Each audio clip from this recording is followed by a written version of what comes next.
Quite many people state that the Treaty of Versailles did not work, and to a certain degree this is correct. It clearly did not prevent another world war. Yet very likely it was not insignificant in defeating the Wehrmacht. The Treaty of Versailles, often called Dictate of Versailles by contemporary Germans, was generally perceived very negatively in Germany across the whole political spectrum. Hence, long before Hitler came into power, actions were taken to circumvent various restrictions. This is something I discussed in greater detail in this video on how the Germans cheated Versailles. The British and French were in some cases rather aware of these actions, yet the French were mainly concerned about one aspect, namely conscription.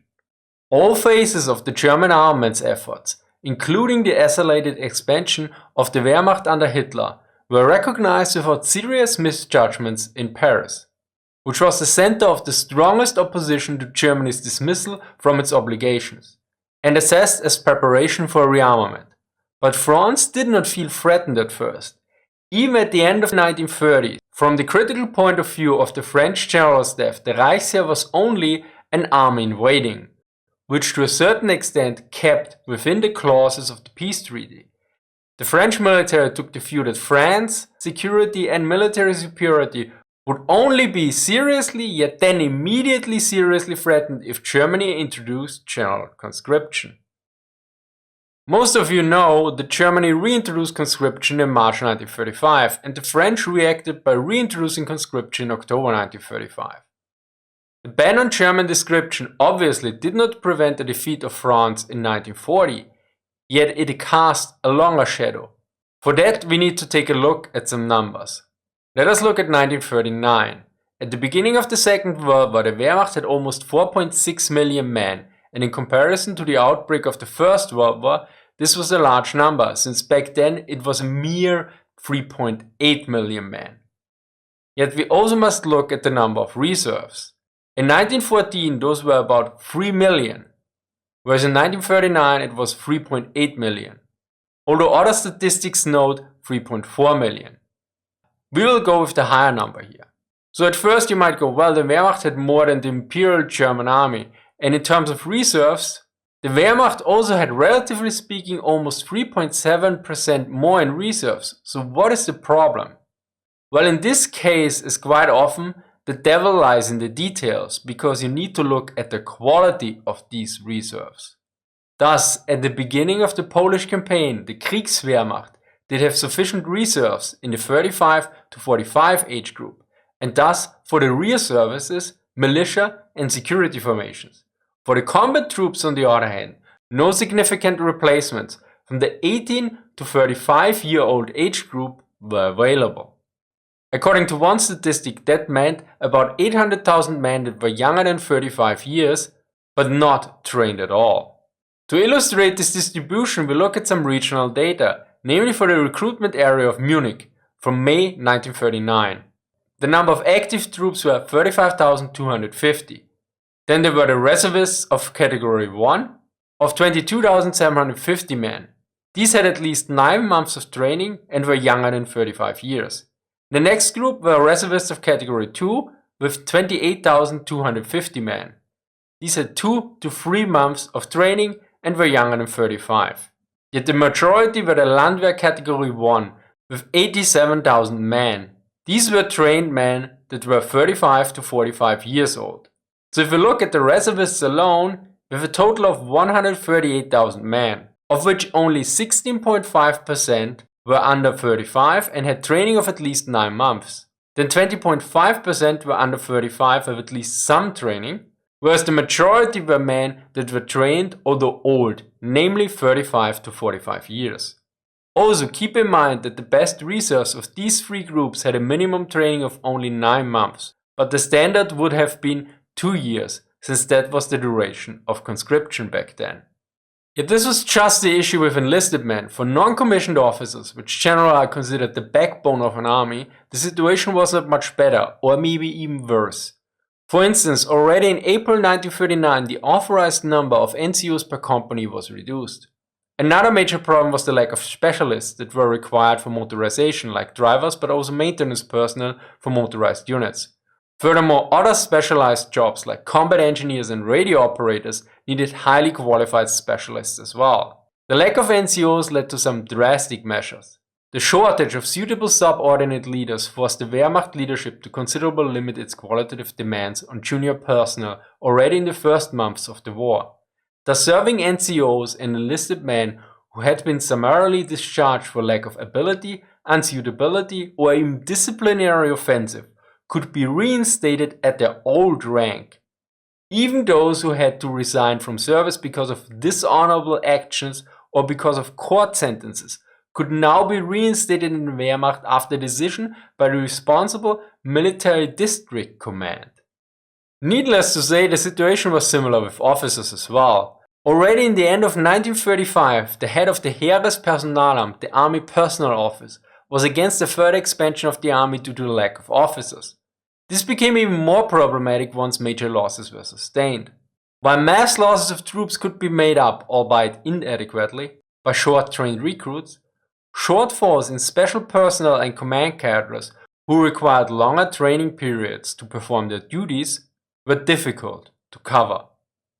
Of course, the Wehrmacht and especially its predecessor the Reichswehr were aware of these problems and addressed them with various measures. One aspect was that the Germans basically designed the smaller army in a way that would allow for a major expansion and trained everyone accordingly. Additionally, there was a strong focus on training. This was based on a long tradition, which became entirely central after the defeat in the First World War and under the restrictions of the Versailles Treaty. The Reichswehr, the predecessor of the Wehrmacht of the 20s, had been a purely training army.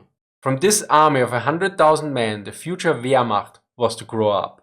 Yet one major problem here was the legacy of the First World War, and particularly that it ended about 21 years earlier. This might sound confusing at first, but if you look at the graph of how many German men were born, you immediately see the problem. You see a major drop in birth rates about 1914, which hits its low in 1917, and then recovers in 1919. Since conscription in Germany was reintroduced in 1935, for the outbreak of the war, this meant that exactly these birth years had received full training, while being in terms of numbers the lowest. The cohorts 1914 to 1917 could be considered as trained during peace. However, it had to be taken into account that a part of them would not be discharged until September 1939 after completing their 2 years of compulsory service.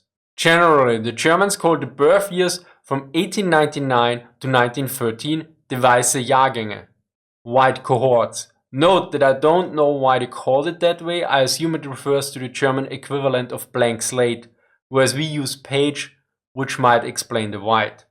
Of course, the Germans tried to address this problem. In order to increase the already small number of conscripts in the low birth rate cohorts, it was decided to draft even those who were conditionally fit for the Wehrmacht, to lower the age of enlistment from 21 to 20, and finally even to call up 2 birth cohorts for enlistment at the same time. Yet the main issue was, like with arms production, that the Wehrmacht had to catch up. As such, when the Wehrmacht was preparing for Operation Barbarossa, the invasion of the Soviet Union in 1941, there were issues in terms of training due to the expansion, although in summer 1941 the Wehrmacht was likely at its performance peak. Kroener notes, the personal losses of the field army thus increased to an extent that the experience of the French campaign had never allowed to be anticipated. The main cause, at least as far as the first months of the Eastern campaign were concerned, was probably to be found in the composition of the units and their level of training. Generally, after basic training within a unit, it is followed by training in coordination with other units, often of the same type. Now, since units are part of larger units, training then goes to the next level or size, and so on. So in other words, the longer you are able to train, the better coordinated and integrated are the various units of a division, which leads to a result that is greater than the sum of its parts in terms of combat effectiveness. In 1939 and 1940, the lack of trained personnel was not a major problem, especially since after each victory, the Wehrmacht could lick its wounds and address the most apparent issues. Yet this dramatically changed when in summer 1941 the invasion of the Soviet Union began. Especially since until that point losses had been comparatively low. As Müller points out, so far the war had caused surprisingly few casualties on the German side, In all previous campaigns since the beginning of the war, the army had lost a total of less than 100,000 men in dead and missing. The same number in dead alone was to be claimed by the first 8 weeks of the campaign against the Soviet Union. The whole issue was summed up by Professor Neitzel in an interview from last year, where he noted that the Wehrmacht was a sprinter, but not prepared for a marathon. Hence it could fight a short campaign, then regroup and then fight another short campaign. For the full interview, go to my second channel or click at the card at the top right. Now, we need to consider that in 1939 there were about 800,000 reserves that were not trained at all. If conscription had not been forbidden by the Versailles Treaty, this would mean that very likely a large portion of these men would have received proper training. Additionally, there was also a slightly smaller number of men that received little training of about 2 to 3 months. So we likely talk about 1 to 1.5 million German troops that would have received better or far better training. This would have meant that the overall quality of German divisions during Operation Barbarossa would have been higher, and furthermore that replacements would also have been better trained as well. It is hard to tell what this would have meant for the whole war, yet it is without question that without the conscription restrictions of Versailles, the war would have at least been prolonged. Before we conclude this video, it is important to note that there were other issues with German manpower as well that were not related to the Versailles Treaty. Yet these are likely a complete video on its own. One of them was the following. The necessary buildup of the Wehrmacht after the war began was initially limited by an elaborate system of indispensable positions. Some 3 to 6 million young men fit for military service were spared conscription until shortly before the end of the war because they were not only indispensable as skilled workers in the modern armaments industry, but were also recruited by other civilian sectors, which showed considerable peace-oriented perseverance. To conclude, although some people point out that the various restrictions of the Versailles Treaty were useless, a closer look as so often suggests that this is a broad oversimplification that does not hold up to a bit of data. It worked in the long run, and the French assumed a long war and had laid out their strategy accordingly. Yet due to the swift German victory in summer 1940, the conscription issue had little to no influence on the Battle of France. Versailles in that sense was like a Bethesda game. It had many issues at the beginning, but in the end it eventually worked out. Well, except for Fallout 76. Well, I hope you learned something new. Thank you to Andrew and Jens for reviewing the script, yet any errors are my own. Thank you to all my supporters on Patreon and Subscribestar for making videos like this possible. Sources are listed in the description. Thank you for watching and see you next time.